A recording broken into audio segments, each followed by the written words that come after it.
லோகா சமஸ்தா சுகினோ பவந்து.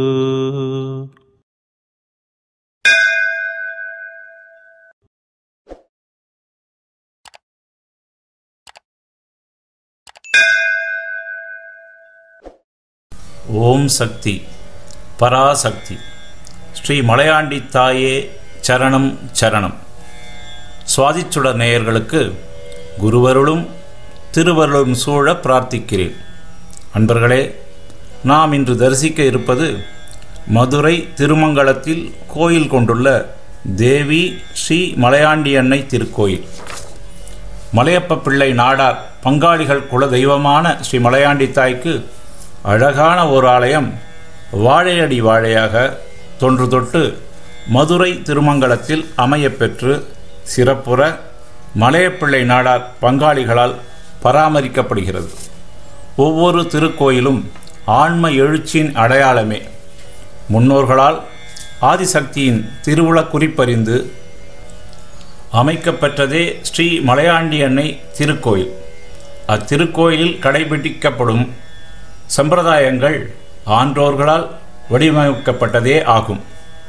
இத்திருக்கோயிலில் எங்கும் வியாபித்திருக்கும் சக்தி நிலைக்கண்ணாடி முன் திரிசூல வடிவு தாங்கி எண்ணுவோர் எண்ணும் வண்ணமும் வேண்டுவோர் வேண்டும் வண்ணமும் வரமளித்து ஆன்மீக கோட்பாடுகளில் தொமசி என்ற நுண்ணிய அறிவியலுக்கு அப்பாற்பட்ட ஆன்மீக கோட்பாட்டின் சின்னமாக அடியார் நாடும் கலங்கரை விளக்காக மதுரை திருமங்கலத்தில் ஸ்ரீ மலையாண்டி அன்னை மனமிறங்கி வந்து குடிகொண்ட ஆலயமாக அமைக்கப்பெற்றுள்ளது. மாசி மாதத்தில் சிவராத்திரியில் விழா காணும் தேவிக்கு அடியார்கள் பலவிதமாக அலங்கரித்து சீராட்டி பாராட்டி தங்கள் அன்னைக்கு தங்கள் வீட்டு தலைமகளுக்கு விழா கண்டு காலம் காலமாக மகிழ்கிறார்கள்.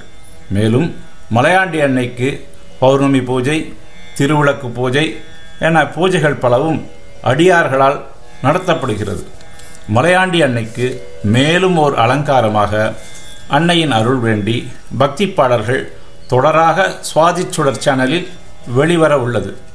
காவல் தெய்வமான 18ஆம் படி கருப்பசாமியும் இத்தொடரில் சிந்திக்க இருக்கிறோம். முதலில் எல்லாம் வல்ல விநாயகரை வேண்டி கலை மேரு திரு மது பாலகிருஷ்ணன் பாடிய சோஸ்திரத்தையும் உடன் இசையரசர் டாக்டர் ஸ்ரீனிபாபு ஐயா அவர்கள் இசையமைத்து எளிய நாள் இயற்றப்பட்ட பாடலை அடியார்களின் செவிக்கு தேனாக இன்புற சமர்ப்பிக்கப்படுகின்றது. இந்த ஸ்ரீ மலையாண்டி அன்னை இசை மாலையை கேட்டு மகிழ கோரும் இந்த தருணத்தில் சுவாதிச்சுடர் சேனலுக்கு அன்பர்கள் அளித்து வரும் ஆதரவுக்கு நன்றி கூறி பக்தி எனும் விளக்கேற்றும் சுவாதிச்சுடர் சேனலுடன் அன்பர்கள் இந்த ஆன்மீக பணியில் பங்கு பெற்று சுவாதிச்சுடர் சேனலை தங்கள் உற்றம் சுற்றம் நட்பிற்கு கொண்டு செலுத்தி ஸ்ரீ மலையாண்டி அன்னையின் அருளை பெற வேண்டப்படுகிறது. அன்பன் CR லவகுமார். ஸ்ரீ மலையாண்டி தாயே போற்றி, ஸ்ரீ மலையாண்டி தாயே போற்றி போற்றி.